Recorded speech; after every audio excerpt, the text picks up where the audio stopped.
आज हम लोग बात करते हैं multiplication of A vector with scalar का। ठीक ना। तो मान लीजिए सबसे पहले हम एक वेक्टर लेते हैं। मान लीजिए हम एक्सेलरेशन ले रहे हैं। ठीक ना। मान लीजिए हमारे पास एक्सेलरेशन दिया है 10 आई कैफ मीटर पर सेकंड स्क्वायर। ठीक ना। मान लीजिए हमको इस तरह से एक्सेलरेशन दे रखा है। ठीक है ना।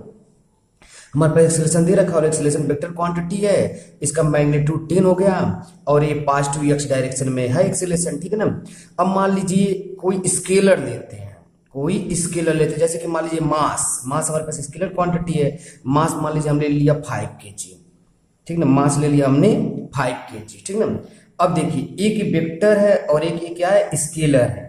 अगर हम इन दोनों का मल्टीप्लाई करें तो हमको क्या मिल जाएगा। अगर आपको न्यूटन सेकंड लॉ याद हो तो हमारे पास फोर्स होता है। ठीक ना। फोर्स क्या होता है, मास मल्टीप्लाई बाई एक्सेलरेशन, है कि नहीं है। तो देख रहे हैं यहाँ पर क्या हो रहा है, एक वेक्टर का एक स्केलर के साथ मल्टीप्लिकेशन हो रहा है। यही तो हमको पढ़ना है, multiplication of A vector with a scalar, यानी कि multiplication of A vector with a scalar. ठीक ना। तो देखिए हमारे पास क्या आ गया है, मास दिया है 5 kg, मास दिया है 5 kg। ठीक ना। एक्सेलरेशन दे रखा आपके पास 10 आई कैप मीटर पर सेकंड स्क्वायर, है कि नहीं है। यानी ये हमारे पास हो गया 50 kg मीटर पर सेकंड स्क्वायर आई कैप, है कि नहीं है। सही है ना। अब ये देखिए ये चीज को हमको पता होता है, kg मीटर पर सेकंड स्क्वायर को हम लोग क्या कहते हैं, न्यूटन कहते हैं। यानी आपके पास आ गया 50 न्यूटन आई कैप। ठीक है ना। ध्यान से आप ऑब्जर्व क्या किए, एक वेक्टर दिया था, इसका मैग्नीट्यूड 10। ठीक है। दूसरा वेक्टर हमने गेन किया, प्राप्त किया, जिसका मैग्नीट्यूड आ गया 15। यानी यहाँ देख रहे हैं स्केलर का हमने मल्टीप्लाई किया, ये पॉजिटिव स्केलर है। देख रहे हैं 5 kg पॉजिटिव वैल्यू है, तो हमारे पास देखिए वेक्टर का जो है डायरेक्शन चेंज नहीं हुआ। यहाँ आई कैप था, यहाँ पर भी आई कैप है। समझ रहे हैं बात को ना। ठीक ना। ध्यान से देख लीजिए इसको। ठीक ना। तो हम इसी तरह से लिख सकते हैं, मान लीजिए हमने कोई लिया वेक्टर ए। ठीक ना। हमने मान लीजिए कोई लिया एक वेक्टर ए। ठीक ना। और मान लीजिए हमारे पास कोई स्केलर है, कोई स्केलर नंबर है, मान लीजिए हमने कहा यन है। यन क्या है आपके पास, एक स्केलर है। ठीक ना। ये क्या हो सकता है, स्केलर रहती है, पॉजिटिव भी हो सकता है या निगेटिव भी हो सकता है। समझ रहे ना।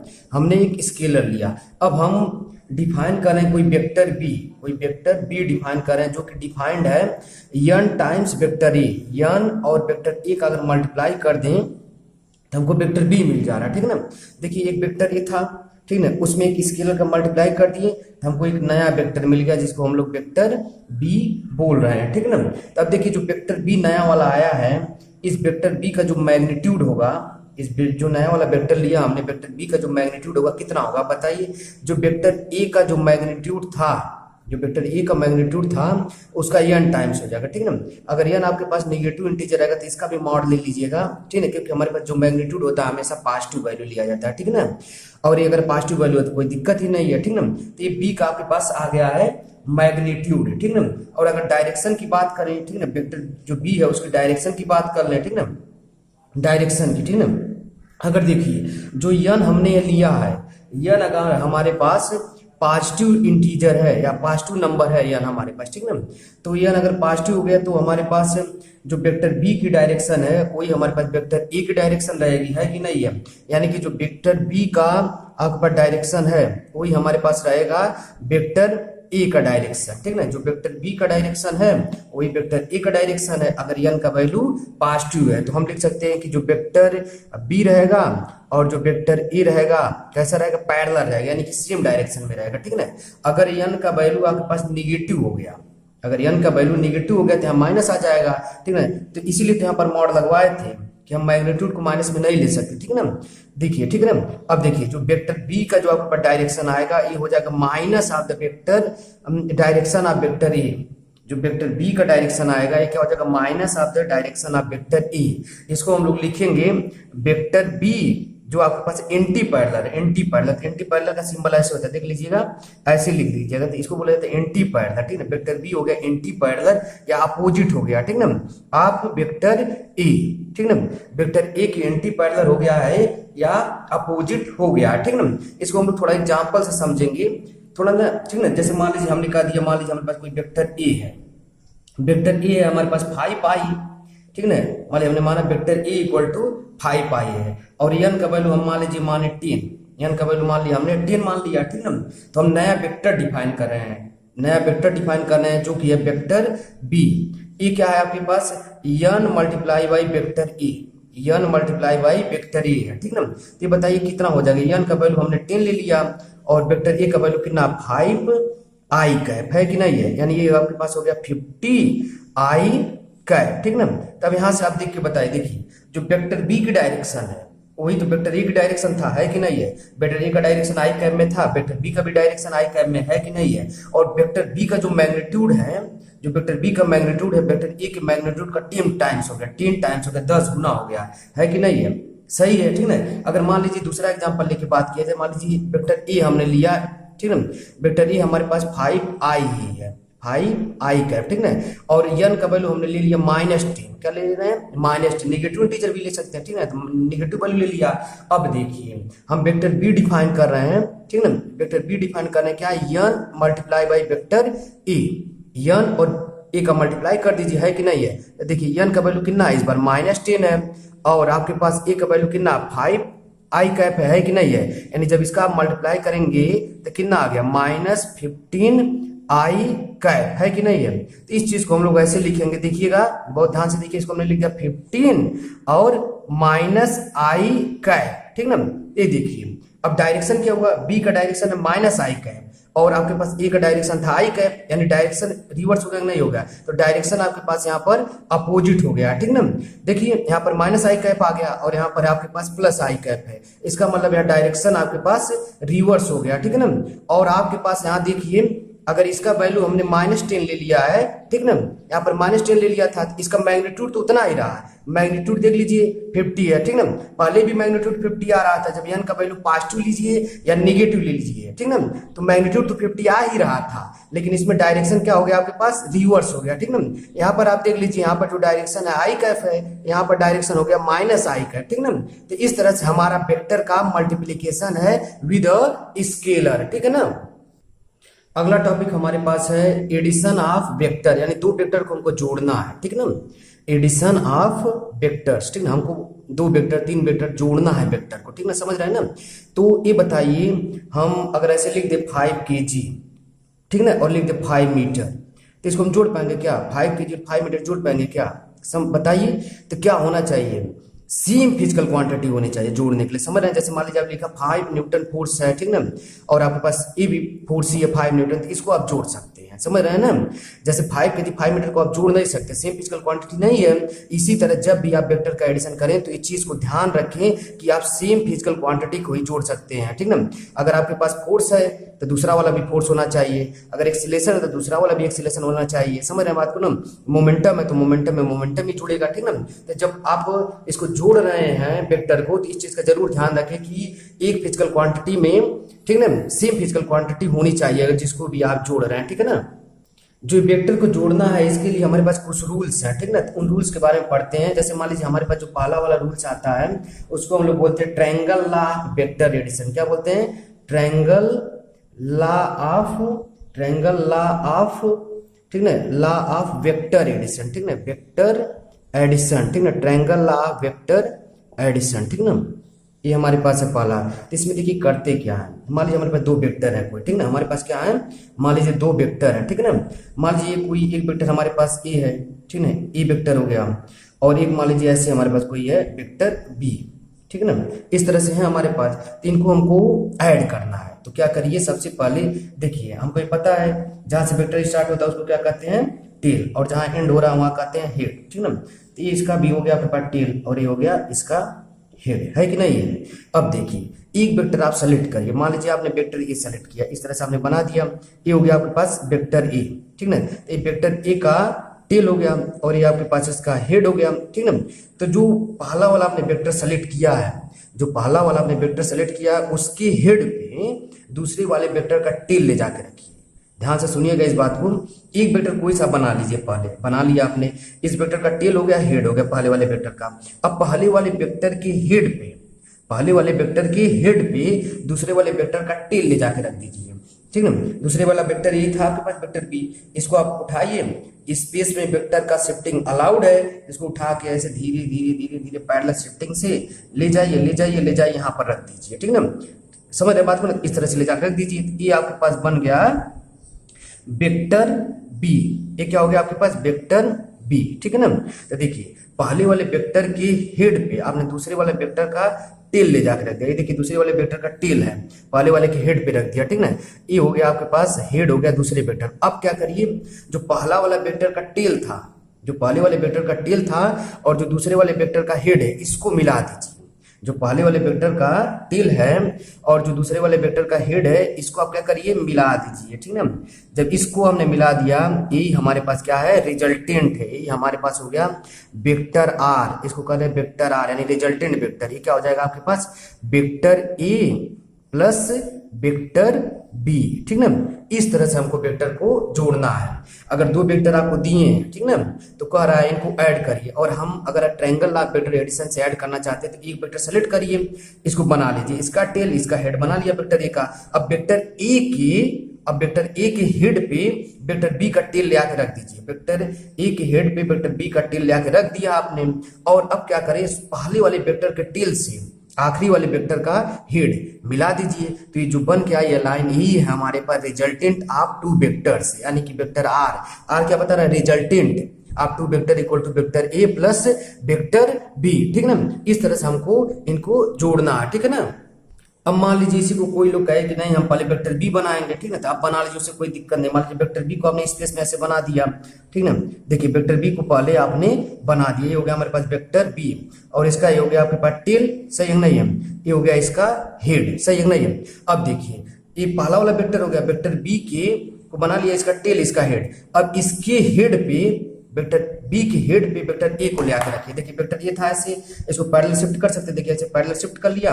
अब इसको उठा के ले जाएंगे, उठा के ले जाएंगे, उठा के ले जाएंगे, इसके हेड पे रख देंगे, ठीक है। इस तरह से इसके हेड पर ले जाके आपने रख दिया। देखिए इस तरह से रख दिया, ये बन गया आपके पास वेक्टर ए, ठीक ना। ये देखिए वेक्टर ए का एक कौन सा पॉइंट है टेल, ठीक ना। वेक्टर ए का टेल वेक्टर बी के हेड पे रख दिया आपने, और ये हो गया वेक्टर ए का हेड, ठीक है ना। अब देखिए इनिशियल वेक्टर यहाँ से था, यहाँ से स्टार्ट हुआ था और फाइनली यहाँ पर ये वाला वेक्टर ए एंड हुआ। इसको अब मिला दीजिए। देखिए आपने इसको मिला दिया, जब आपने इसको मिला दिया तो यही हमारे पास क्या बन गया रिजल्टेंट, यही है हमारे पास वेक्टर आर। ये क्या आ गया vector A plus vector B. इस तरह से हम लोग triangle law of vector addition लगाते हैं, ठीक है ना। अगला वाला जो हमारे पास है वो parallelogram law of vector addition. इसमें क्या होता है, सबसे पहले आप पैरेललोग्राम कंप्लीट कर लीजिएगा, ठीक है ना। जैसे हमको पैरेललोग्राम में पता होना चाहिए क्या होता है। देखिए मैथ की बात करें पहले, मैथ में क्या होता है, मान लीजिए एक साइड ये है एक साइड है, अगर दोनों ही पैरेलल है, ये साइड पैरेलल होता है। पैरेललोग्राम में क्या होता है, ये साइड पैरेलल और इक्वल, और ये वाली साइड पैरेलल और इक्वल होती हैं, ठीक ना। इस पॉइंट का हम यहाँ पर थोड़ा यूज करेंगे, ठीक है ना। देखिए अगर मान लीजिए हमारे पास दो वेक्टर हैं, हमारे पास दो वेक्टर है, मान लीजिए वेक्टर ए है और वेक्टर बी है, तो इनके साइड से रिप्रेजेंट करना है, ठीक ना। देखिए मान लीजिए हमने मान लिया वेक्टर ए हो गया है कि नहीं है, और कोई वेक्टर बी है, तो ठीक ना। तो वेक्टर बी को क्या करेंगे, इसके हेड पे ला कैसे रख देंगे, ठीक ना। तो बन गया हमारे पास वेक्टर बी है कि नहीं है। अब दो साइड पता है तो इससे हम लोग पैरेललोग्राम कंप्लीट कर सकते हैं, ठीक है। तो देखिए इसके पैरेलल ऐसे लाइन खींच लीजिए, यहाँ से आगे ऐसे शिफ्ट करके इस पॉइंट से, ठीक ना। और इसके पैरेलल यहाँ से ला के देखिए यहाँ से लाइन खींच दीजिए, ठीक ना। इस तरह से देखिए यहाँ से लाइन खींच दिया और ये हमने लाइन खींच दिया, ठीक ना। तो हमारे पास पैरेललोग्राम कंप्लीट हो गया है कि नहीं है। अब देखिए हम क्या कर रहे हैं, ये वाला वेक्टर ए, ये वाला वेक्टर बी, ये वाला भी हमारे पास वेक्टर ए हो गया और ये वाला भी हमारे पास वेक्टर बी हो गया है कि नहीं है। इतना तो हमारे पास हो गया। अब देखिएगा आप, हम क्या कर रहे हैं, जो ई वाला था जहां पर देखिए ये वाले वेक्टर का टेल यहाँ पर है, ठीक ना, टेल है, और इस वाले वेक्टर का भी टेल यहीं पर है, ठीक ना। और इसका देखिए ये वाले जो वेक्टर बी का हेड गया है यहाँ हेड, और वेक्टर ए का भी हेड गया है यहाँ, ठीक ना। तो इन दोनों वेक्टर के कॉमन टेल से, इन दोनों वेक्टर के वेक्टर ए और वेक्टर बी के कॉमन टेल से दोनों वेक्टर ए और वेक्टर बी के कॉमन हेड को मिला दीजिए। तो जो इनको मिलाने वाला डायगोनल है यही हमारे पास क्या रहेगा रिजल्टेंट रहेगा। ये क्या रहेगा हमारे पास रिजल्टेंट रहेगा, यानी R vector equal to vector A plus vector B, ठीक है ना। देखिए हमने क्या किया, वेक्टर ए दिया था वेक्टर बी दिया था, सही है। इन दोनों वेक्टर की सहायता से हमने पैरेललोग्राम कंप्लीट कर लिया पहले। अब इन दोनों का जो कॉमन टेल है कॉमन टेल है। देखिए इसका भी टेल है, इसका भी टेल है, रिजल्टेंट का भी ये टेल है, सबका टेल यही है, ठीक ना। तो कॉमन टेल को आप कॉमन हेड से मिला दीजिए। देखिए तीनों का हेड यहीं पर मिला है, ठीक ना। तो ये जो मिलाने वाला डायगोनल है ये हमारे पास रिजल्टेंट होगा, ये वाला भी डायगोनल है, ये हमारे पास रिजल्टेंट नहीं होता, ठीक ना। कॉमन टेल को कॉमन हेड से मिलाने वाला ही डायगोनल हमारे पास क्या है, रिजल्टेंट होता है। इस चीज को जरूर आप ध्यान देखें, ठीक है। तो सबसे पहले आपको क्या करना है, इसका अगर स्टेप लिखना चाहेंगे, सबसे पहले पैरेललोग्राम आप बना लीजिए यूजिंग दोनों वेक्टर, ठीक ना। सबसे पहले मेक पैरेललोग्राम, ठीक ना। आप पैरेललोग्राम कंप्लीट कर लीजिए सबसे पहले, ठीक ना। वेक्टर ए और वेक्टर बी की सहायता से कंप्लीट कर लीजिए, ठीक ना। यूजिंग जो आपके पास है, using vector A and vector B, ठीक ना। वेक्टर ए और वेक्टर बी की सहायता से आप पहले बना लीजिए, ठीक है ना। और जो इसका डायगोनल है, कौन सा, कॉमन डायगोनल, ठीक ना, बना लिया वेक्टर ए की और वेक्टर बी की सहायता से, ठीक ना। इसका जो कॉमन डायगोनल है, ठीक है, कॉमन डायगोनल का जो टेल टू टेल कनेक्शन है, आपके पास जो हेड टू हेड कनेक्शन वाला, वही आपका रिजल्टेंट बताएगा। कॉमन डायगोनल, ठीक ना, diagonal of all tail to all head is our resultant vector, ठीक ना। यही हमारे पास लाका था, सबका जो ये डायगोनल जो गया है कॉमन टेल, सबका कॉमन टेल और कॉमन हेड को मिलाने वाले जो डायगोनल है, यही हमारे पास रिजल्टेंट वेक्टर है, ठीक है ना। इस्लाम में आपसे यही कहा जा रहा है, ठीक है ना। अब मान लीजिए ये वाला जो वेक्टर था, देखिए वेक्टर ए है, वेक्टर बी है, इनके बीच का अगर एंगल ये वाला थीटा मानेंगे आप, ये वाला भी पूरा एंगल थीटा हो जाएगा, ठीक ना। इसका हमको डेरिवेशन करना है बेसिकली, ठीक ना, तभी इसको हम पूरा डेराइव कर रहे हैं, ठीक ना, इस चीज को, ठीक ना।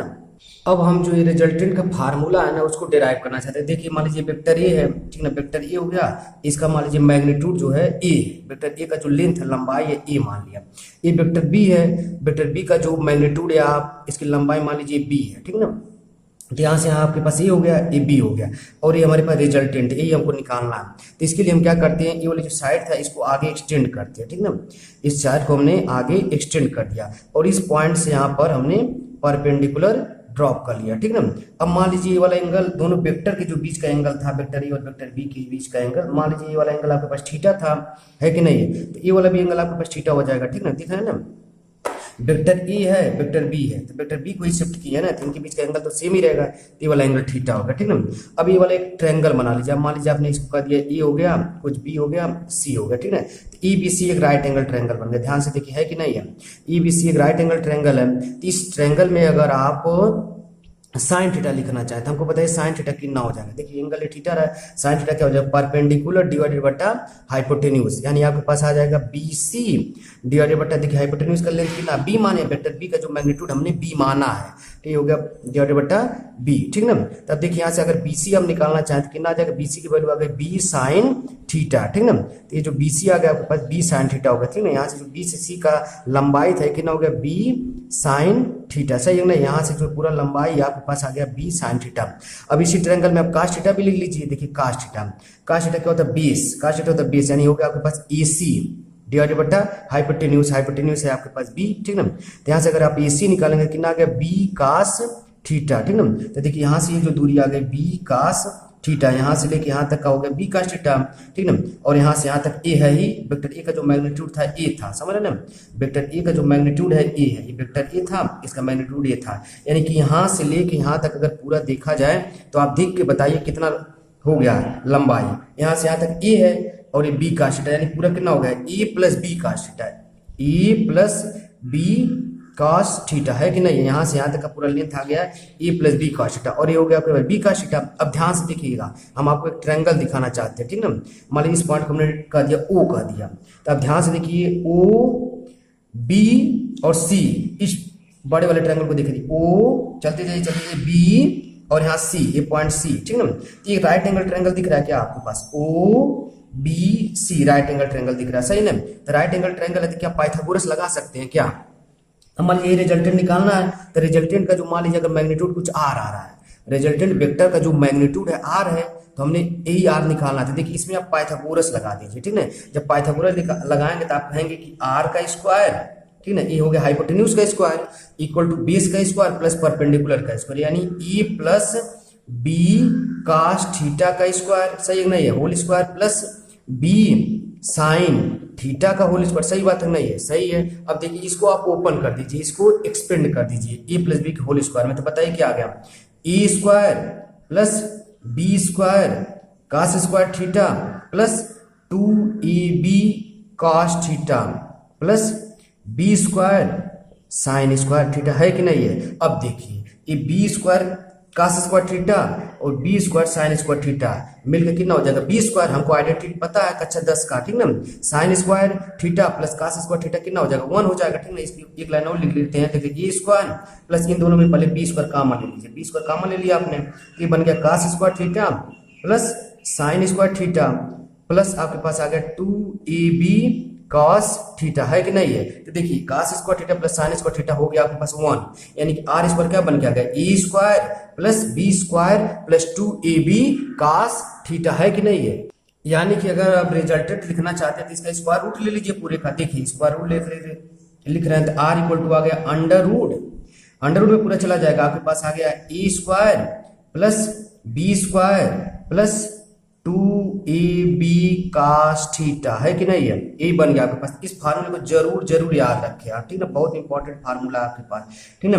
रिजल्टेंट का जो वैल्यू आ गया under root A square plus B square plus 2ab cos theta, ठीक ना, इसको याद रखें। और बताइए ए क्या है, ए क्या है, वेक्टर ए का मैग्नीट्यूड है, बी क्या है, वेक्टर बी का मैग्नीट्यूड है, ठीक है। ये थीटा क्या है, एंगल है, किसके बीच का, वेक्टर ए और वेक्टर बी के बीच का एंगल है। देखिए वेक्टर ए है रहा, वेक्टर बी ए रहा, इनके बीच के एंगल को हमने थीटा माना है, तो आपको एक एक टर्म पता होने से क्या है, यहाँ जो थीटा है वेक्टर ए और वेक्टर बी के बीच का एंगल है, ठीक है ना। ये जो आपके पास रिजल्टेंट बना है, देखिए रिजल्टेंट हो गया, ये आपके पास वेक्टर ए है कि नहीं, इस लाइन को देखिए वेक्टर ए है और ये आपके पास रिजल्टेंट है कि नहीं है। तो जो रिजल्टेंट है वेक्टर ए से कुछ एंगल बना रहा है, ठीक है, देखिए यहाँ से ऐसे कुछ एंगल है कि नहीं है, यहाँ से ये वाला कुछ एंगल बना रहा है, जो आपके पास रिजल्टेंट है वेक्टर ए से कुछ एंगल बना रहा है, ठीक ना, है कि नहीं है। अब इस एंगल को हम मान लिए अपने मन से अल्फा, क्या मान लिए, अल्फा, ठीक ना, अल्फा मान लिए। तो फिर उसी वाले ट्रायंगल में आप देखिए ओ बी सी में क्या हम tan अल्फा लिख सकते हैं, बताइए इस ट्रायंगल में आप tan अल्फा लिख सकते हैं, बता दीजिए tan अल्फा क्या होगा। tan अल्फा इक्वल टू क्या होता है, परपेंडिकुलर, यानी हो गया b साइन थीटा डिवाइडेड बटा आपके पास बेस कितना हो गया आपके पास a plus B cos theta, यानी हो गया a plus B cos theta, ठीक ना। तो ये वाला भी फार्मूला आप याद रखें, बहुत इंपॉर्टेंट फार्मूला है एंगल वाला भी, ठीक ना। आपसे पूछेगा कि रिजल्टेंट बताइए और रिजल्टेंट बताइए कितने एंगल पे है, वेक्टर ए से कितने एंगल पे है, ठीक है ना। तो आपके पास tan अल्फा इक्वल टू कितना आ गया, b sin theta divided by a plus B cos theta. ये दोनों फार्मूला आप रिमेंबर करिए, ठीक ना, रिमेंबर, ठीक ना। ये वाला भी फार्मूला और ये वाला भी फार्मूला याद रहना चाहिए, ठीक ना। r equal to under root A square plus B square plus 2ab cos theta और tan अल्फा इक्वल टू आपके पास क्या आ गया, b sin theta divided by a plus B cos theta. Alpha क्या है, एंगल है, कहाँ का, वेक्टर ए और रिजल्टेंट के बीच में, वेक्टर ए और रिजल्टेंट के बीच के एंगल को हमने अल्फा माना है, ठीक है ना। तो इस चीज को आप जरूर याद रखें, ठीक है ना। अब हम लोग कुछ स्पेशल केस देखते हैं, ठीक ना, इसी का कुछ हम लोग स्पेशल केस देख रहे हैं। पहला केस मान लीजिए दोनों वेक्टर पैरेलल हो जाए, तब जैसे मान लीजिए वेक्टर ए था, ए और वेक्टर बी क्या हो जाए, पैरेलल हो जाए, ठीक है, यानी इनके बीच का एंगल कितना हो जाए, 0 डिग्री हो जाए, ठीक ना। वेक्टर ए और वेक्टर बी पैरेलल हो जाए, दोनों की डायरेक्शन सेम हो जाए, तो एंगल कितना बनेगा, इनके बीच का 0 डिग्री बनेगा। तो हम देखना चाहते हैं रिजल्टेंट कितना आएगा, ठीक ना। हमारे पास फार्मूला रिजल्टेंट का देखिएगा, r equal to under root A square plus B square plus 2ab cos theta है, ठीक है, ये फार्मूला था cos थीटा, अब cos यहाँ क्या रख देंगे, 0 डिग्री रख देंगे, ठीक ना। तो देखिए हमारे पास क्या बन गया, A square plus B square plus 2ab cos 0 degree. और आप लोग को पता ही होगा cos 0 डिग्री कितना होता है, बता दीजिए, 1 होता है कि नहीं होता है, cos 0 डिग्री का वैल्यू 1 रख दीजिए, तो आपके पास क्या बन जाएगा, देखिएगा under root A square plus B square plus 2ab, यानी ये बन गया अंडर रूट में ए प्लस बी का होल स्क्वायर, ठीक ना। अब देखिए अंडर रूट और होल स्क्वायर कैंसिल आउट हो जाएगा, क्योंकि अंडर रूट का मतलब हाफ पावर होता है, ठीक ना, यानी ये आपके पास बन गया ए प्लस बी, यानी जो आपके पास रिजल्टेंट बन के क्या आ जाएगा, ए प्लस बी, यानी सीधे सीधे जोड़ देना आपके पास, ठीक है। अगर दो वेक्टर है, मान लीजिए इसको समझ सकते हैं ऐसे, मान लीजिए किसी बॉडी पे आपके पास फोर्स इधर लग रहा था 10 न्यूटन का, ठीक ना, और 10 न्यूटन का और फोर्स लग गया सेम डायरेक्शन इधर ही, ठीक ना।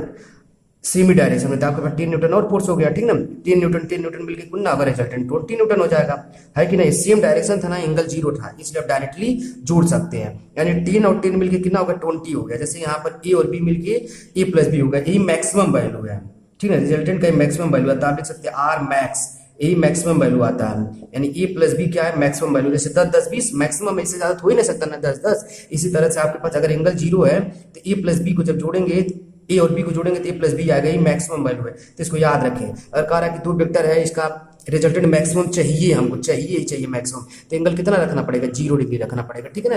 ये पहला केस हो गया, ठीक है ना। अब देखिए हम लोग दूसरा केस लेते हैं, जब वेक्टर ए और वेक्टर बी एंटी पैरेलल है। ये जो साइन लगा ना एंटी पैरेलल का साइन होता है, वेक्टर ए और वेक्टर बी एंटी पैरेलल है, यानी इनके बीच का एंगल कितना 180 डिग्री। माने एक वेक्टर इधर है ए, तो वेक्टर बी इधर रहेगा, समझ रहे हैं ना।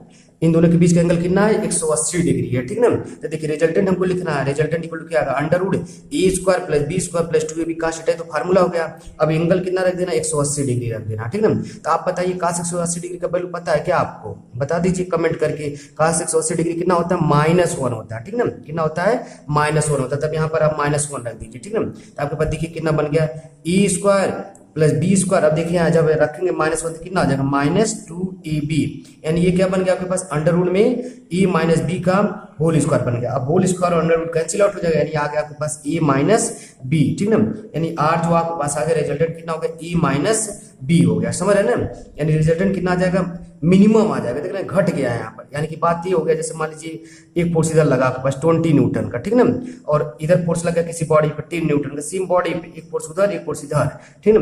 तो रिजल्टेंट कितना हो जाएगा आपका, रिजल्टेंट देखना 20 इधर 10 इधर, तो रिजल्टेंट जो आएगा आपके पास कितना हो जाएगा 20 माइनस 10, यानी कितना होगा 10 न्यूटन हो गया, ठीक ना। 10 न्यूटन ये मिनिमम फोर्स हो गया इस बॉडी पे, ठीक ना। अब इसको मैक्सिमम अगर सेम डायरेक्शन में लेता तो 30 न्यूटन हो जाता, 20 10 30 न्यूटन हो जाता, और अपोजिट में लगा 10 न्यूटन हो गया। तो मिनिमम वैल्यू इसको भी आप याद रखिए, जो रिजल्टेंट का मिनिमम वैल्यू आ सकता है कितना आ सकता है ए माइनस बी का मॉड लगा लेते हैं यहाँ पर। कभी मान लीजिए बड़े में से छोटा घटा है तो हमको मैग्नीट्यूड से बस मतलब है, ठीक ना, इसलिए मॉड लगा दिए, ठीक ना। यानी कि किसी भी वेक्टर का मैक्सिमम वैल्यू कितना हो सकता है ए प्लस बी हो सकता है, और मिनिमम कितना हो सकता है ए माइनस बी का मॉड हो सकता है, ठीक है। इस चीज को भी आप ध्यान रखिए, ठीक है ना। तीसरा स्पेशल केस ले लिया है कि वेक्टर ए और वेक्टर बी क्या परपेंडिकुलर है, ठीक है ना। एक किसका साइन है परपेंडिकुलर का साइन होता है, ठीक ना। तो इसको ऑर्थोगोनल भी बोला जाता है। देख लीजिए ऑर्थोगोनल बोले या नॉर्मल बोले या परपेंडिकुलर बोले, बात एक ही कहना चाहते हैं कि एंगल 90 डिग्री है, ठीक ना। ऑर्थोगोनल बार बार बोलते हैं वो लोग, ठीक ना। ऑर्थोगोनल का मतलब क्या होता है 90 डिग्री का एंगल बन रहा है, ठीक ना। यानी रिजल्टेंट आपके पास क्या आ जाएगा under root A square plus B square plus 2ab cos theta, formula है।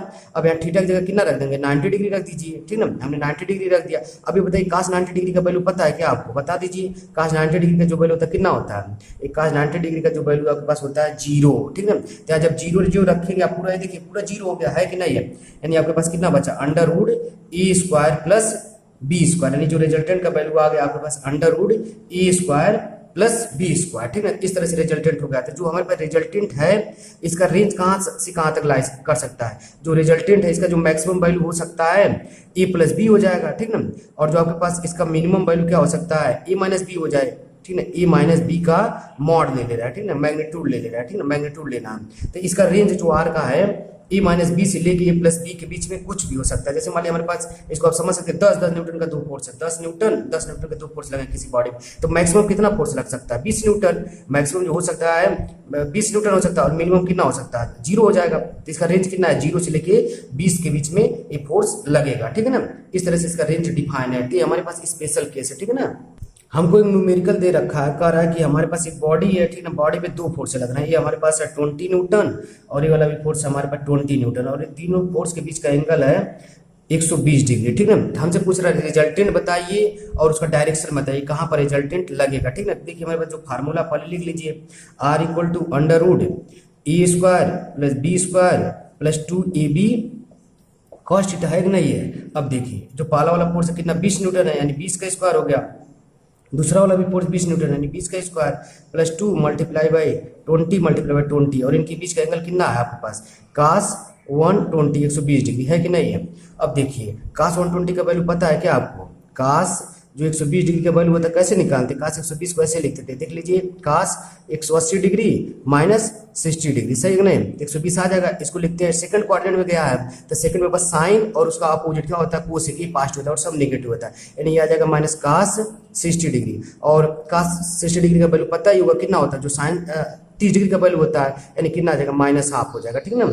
तो इस सबको डाटा याद रखें, ठीक है ना, बहुत काम आने वाला, ठीक है ना। ये देखिए आपके पास कितना हो गया, ये हो गया आपके पास 400, ठीक है ना, ये भी आपके पास हो गया 400, ठीक है ना। अभी देखिए काश 120 का वैल्यू रखेंगे माइनस हाफ, जो आप माइनस हाफ रखेंगे देखिए रख ही लेते, जो माइनस हाफ रखेंगे यही पर हम थोड़ा रिप्लेस कर देना है ना, जगह का कंस्ट्रेंट है। तो देखिए यहाँ पर हमने लिख दिया मान लीजिए माइनस हाफ, ठीक है ना। तो देखिए 2 से 2 कैंसिल आउट हो गया, हो गया नहीं होगा, 2 से 2 कैंसिल आउट हो गया और 20 में 20 का मल्टीप्लाई 400 यानी माइनस 400, ये आ गया आपके पास माइनस 400। अब देखिए माइनस 400 प्लस 400 गायब हो गया, यानी अंडर रूट में बस 400 बचा, ठीक है ना, अंडर रूट में 400 बचा, यानी कितना हो जाएगा 20 आई गया 20 फोर्स था इसलिए न्यूटन, यानी रिजल्टेंट कितना आ गया 20 न्यूटन, यानी कि हमने 20 और 20 को जोड़ा और आंसर भी कितना आया 20 आया, ठीक ना। देख रहे हैं ना स्केलर में कहाँ ऐसा होता है, ठीक ना, 20 में 20 जोड़िए तो आपके पास 20 ही आ गया, ठीक ना। अगर मान लीजिए 20 किलो शुगर था, 20 किलो शुगर था कितना हो जाता है 40 किलो शुगर होता है और हमेशा हमेशा होता है, लेकिन आप 20 न्यूटन फोर्स और 20 न्यूटन फोर्स मिलकर 20 ही न्यूटन फोर्स आ रहा है, ठीक ना। देख रहे हैं वेक्टर का आपके पास क्वालिटी है, ठीक ना, वेक्टर का इसलिए कहते हैं ना अलग अलग रूल है वेक्टर को जोड़ने का, सिंपल अलजेब्रा से आप नहीं जोड़ सकते हैं वेक्टर को, ठीक है ना। अब देख लीजिए इनके बीच हमसे एंगल भी पूछा है, ठीक ना, तो एंगल वाला हम लोग फार्मूला लगा देते हैं, ठीक है ना। एंगल का हमारे पास फार्मूला पूछा है वेक्टर का, देखिए हमसे एंगल वाला फार्मूला पूछा, तो मान लीजिए ये वाला जो वेक्टर था इससे हमारा रिजल्टेंट कुछ एंगल बना रहा है, ऐसे यहाँ से कुछ एंगल बना रहा है अल्फा, ठीक है ना। तो हम लिख सकते हैं जो हमारे पास formula tan alpha equal to आपके पास क्या था b साइन थीटा डिवाइडेड बटा a plus b cos theta, यहाँ पर b क्या b दूसरा वाला वेक्टर था, समझ रहे ना, ये वाला वेक्टर है, इसके अलावा वाला दूसरा वेक्टर उसको हम लोग बोल रहा था b, ठीक ना। तो देखिए b का वैल्यू कितना आ गया 20 हो गया, ठीक ना। साइन कितना है पूरा एंगल 120 डिग्री है, ध्यान लिख दीजिए साइन 120 डिग्री, ठीक ना, डिवाइडेड बटा आपके पास a का भी वैल्यू 20 है, ठीक ना, प्लस आप लिख दीजिए यहाँ 20 और यहाँ हो गया कास 120 डिग्री, ठीक ना। अब देखिए जो साइन 120 डिग्री का वैल्यू है आपके पास होता है अंडर रूट 3/2, ठीक ना, और जो आपके पास कास 120 डिग्री का वैल्यू अभी अभी निकाले थे कितना माइनस हाफ है, ये दोनों डाटा यहाँ भर दीजिए, ठीक ना। तो आपके पास आएगा 20 अंडर रूट 3/2 डिवाइडेड बटा आपके पास 20 plus 20 multiply by minus half, ठीक ना, रख दीजिए। अभी देखिए आपके पास ये कट गया थे, आ गया 10 अंडर रूट 3, यहाँ से एक कैंसिल आउट हुआ कितना हो गया -10 और 20 में से 10 गया यानी 10 आ गया, ठीक है। ये देखिए 10 से 10 कैंसिल आउट हो गया यानी आ गया अंडर रूट 3, यानी tan अल्फा का वैल्यू अंडर रूट 3 आया। ये पता है ना अंडर रूट 3 किसका वैल्यू होता है, देखिए हमारे पास आ गया tan alpha equal to under root 3, तो ये अंडर रूट 3 कितना आपका वैल्यू होता है बताइए, आपको पता होगा ना, कक्षा 10 पढ़े हैं, ठीक है। तो अल्फा का वैल्यू कितना आ गया आपके पास 60 डिग्री हो जाएगा, ठीक है, 60 डिग्री का वैल्यू आपके पास होता है, यानी कि हमारे पास जो ये था ये आ गया 60 डिग्री। तो बचा हुआ एंगल कितना हुआ यहाँ से, बस अगर मान लीजिए इतना एंगल देखना चाहते हैं, आधा एंगल यहाँ से बचा वाला ये भी 60 डिग्री हो गया, होगा नहीं होगा, यानी कि रिजल्टेंट बीचों बीच से पास कर रहा है, ठीक है। यहाँ से हम एक कंक्लूजन लिखना चाहते हैं कि अगर दो फोर्स हैं, दोनों फोर्स बराबर है, देख रहे हैं 20 न्यूटन ए 20 न्यूटन ए भी, दोनों फोर्स बराबर है, तो रिजल्टेंट जो है बीचों बीच से पास करेगा और इसी के बराबर है, बीचों बीच से पास करेगा, जितना भी एंगल है उसके बीचों बीच से पास करेगा और बी बराबर उतने ही आएगा, 20 न्यूटन का ये भी आ गया, ठीक है ना। तो इस तरह से हमको क्वेश्चन सॉल्व करना, ठीक है ना। चलिए इतना आप कर लीजिए और आगे का हम नेक्स्ट क्लास में कंटिन्यू करेंगे, ठीक है ना। तब तक के लिए ओके बाय, ठीक है ना, टेक केयर।